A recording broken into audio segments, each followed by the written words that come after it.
ফেনীর ছাগলনাইয়া সীমান্তে গভীর রাতে মাদক চোরাচালানের দৃশ্য ক্যামেরায় ধরা পড়ে। ফজর আজানের সময় ভারত থেকে বস্তায় করে মাদক আনতে দেখা যায় চোরাকারবারীদের। খবর পেয়ে বিজিবি তৎপর হয়ে ঝোপের আড়াল থেকে অভিযান পরিচালনা করে। ধাওয়া খেয়ে মাদক ফেলে পালিয়ে যায় পাচারকারীরা।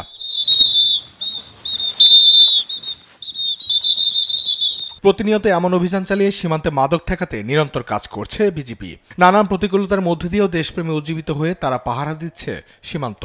আমরা অত্যন্ত চেষ্টা করি যাতে কোনো প্রকার মাদক, কোনো চোরাচালানি যাতে ফেনীর সীমান্ত দিয়ে না হয়। আমরা যে ট্রল যে বার করি, এই জনবল আছে তাদের সেন্ট্রির জনবল অনেক বেশি, যার জন্য আমরা অনেক সময় অনেক মাদক আমরা ধরতে পারি, ব্যর্থ হই। ফেনী সীমান্তে সম্প্রতি বেড়েছে চোরাচালান ও মাদক পাচারের প্রবণতা। তবে বিজেপির কড়া নজরদারিতে নিয়মিত ধরা পড়ছে বিপুল পরিমাণ মাদক।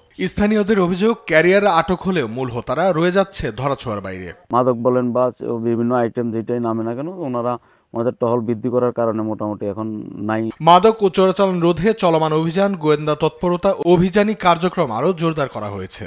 পাশাপাশি মাদক বিরোধী কঠোর নীতি বজায় রেখেছে বিজিবি ফেনী ব্যাটালিয়নের অধীনে রয়েছে ১০২.৯ কিলোমিটার সীমান্ত। এর মধ্যে ৯৫ কিলোমিটার স্থল সীমা ও ৮ কিলোমিটার জল সীমা রয়েছে।